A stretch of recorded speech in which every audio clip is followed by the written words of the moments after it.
32 second. बस इतने ही समय में आसमान से जमीन पर आ गिरी थी एयर इंडिया की बोइंग 787 ड्रीमलाइनर। अहमदाबाद में हुए इस भयानक हादसे की प्रारंभिक जांच रिपोर्ट ने चौंकाने वाले राज खोले हैं। क्या थी वो गलती जिसने 260 मासूम जिंदगियों को हमेशा के लिए छीन लिया? चलिए एक नजर डालते हैं इस प्रारंभिक रिपोर्ट पर। अहमदाबाद में 12 जून को हुए एयर इंडिया ड्रीमलाइनर हादसे की शुरुआती जांच रिपोर्ट में कुछ चौंकाने वाली बातें सामने निकल कर आ रही हैं। इस रिपोर्ट में पुष्टि हुई है कि टेक ऑफ के कुछ ही सेकंड बाद विमान के दोनों इंजन हवा में ही बंद हो गए थे। यह रिपोर्ट विमान दुर्घटना जांच ब्यूरो यानी एयरक्राफ्ट एक्सीडेंट इन्वेस्टिगेशन ब्यूरो ने तैयार की है।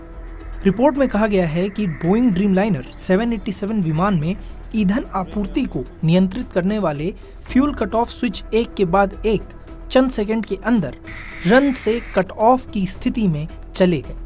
इसके कारण दोनों इंजनों को ईंधन मिलना बंद हो गया और वो तुरंत ही ठप पड़ गए। बता दें कि इस विमान में कुल 242 यात्री सवार थे, जिनमें से 241 की मौत हो गई थी।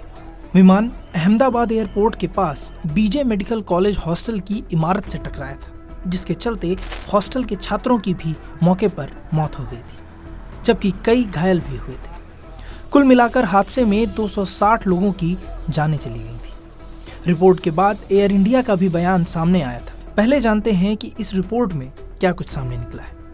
रिपोर्ट के प्रमुख points. Fuel cut off switch का रहस्य। टेक ऑफ के ठीक बाद दोनों इंजनों के fuel cut off switch run से कट ऑफ मोड में चले गए, जिससे इंजनों को ईंधन मिलना बंद हो गया और वो हवा में ही बंद पड़ गए। पायलटों में कंफ्यूजन। कॉकपिट वॉइस रिकॉर्डर में एक पायलट पूछता है, तुमने इंजन क्यों बंद किया? दूसरा जवाब देता है, मैंने नहीं किया। यह सुझाता है कि स्विच का बदलना अनजाने में हुआ। रैम एयर टरबाइन यानी रैट का एक्टिव होना।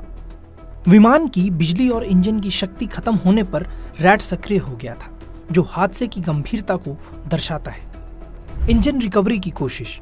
पायलटों ने स्विच को दोबारा रन किया। इंजन 1 में थोड़ा सुधार दिखा, लेकिन इंजन 2 रिकवर नहीं हो पाया था। कोई तकनीकी खामी नहीं। शुरुआती जांच में ना तो कोई मैकेनिकल फॉल्ट, ना ही फ्यूल कंटेमिनेशन और ना ही बर्ड स्ट्राइक के सबूत मिले। फ्लैप सेटिंग और लैंडिंग गियर भी सामान्य थे। पुरानी चेतावनी नजरअंदाज की गई। 2018 में FAA ने बोइंग 737 के फ्यूल कंट्रोल स्विच की लॉकिंग में खामी की चेतावनी दी थी, लेकिन एयर इंडिया ने इसकी जांच नहीं कराई। IB की ये प्रारंभिक रिपोर्ट बड़े सवाल खड़े करती है। क्या यह पायलट की गलती थी या सिस्टम में छिपी कोई खामी? जांच अभी भी जारी है, लेकिन 260 परिवारों के दर्द का जवाब जल्द मिलना चाहिए। एयर इंडिया ने प्रभावित परिवारों के प्रति संवेदना जताई है और जांच में पूरा सहयोग देने का वादा किया है।